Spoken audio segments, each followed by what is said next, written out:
मंच पे हमार जीजा हो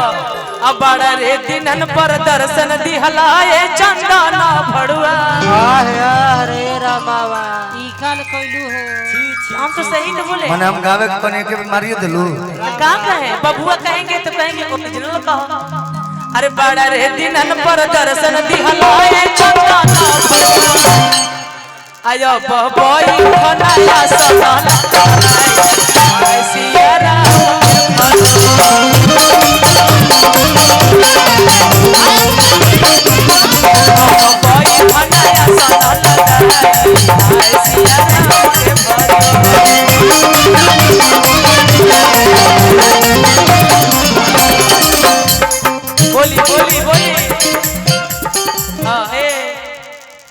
मैं थोड़ा सोच रहा हूँ कि तुम तो हमको भड़वा बोल दी तो तू हो एक तरह के भाणु ही बोल दो लेकिन इधर माँ बहन लोग बैठी है तनी बड़ी सोचे के पड़ता है लेकिन जो भी ला जाते नहीं तो हम काहे के ला जाए हाथ उठाओ जब बोली कि ना बोली हाला करके बताओ जब बोली देखो इशारा हो गया मेरा भी इशारा था तुम्हारा तो इशारा हो ही गया ये मंगल गाड़ी है इसमें बुराई भी नहीं है ठीक है और आप इकलौते कलाकार हैं जो इतना कलेक्शन रखते हैं लड़का होके हाँ बियाह के गीत हमारा बहुत है मर्दा हुए ना हमारे घरवा सब ये कलेक्शन है तोरा तैयार लौकारा कैसे आता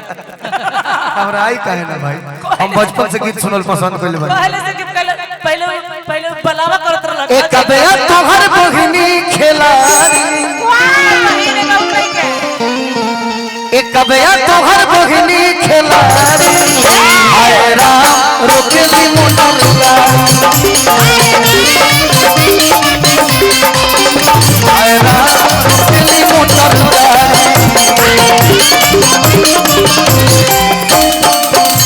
बलिया में थी देली उधारी बलिया में थी देली उधारी बड़ बदतमीज लड़की रे क्या करे हम लिहाज कर दे ढाका मारती है यही ना बोले उघारी दम अब तो मनमू ना हमरा बोलेंगे पड़ी कि बोले ने साड़ी देली उधारी हाय राम रोकेली मोटर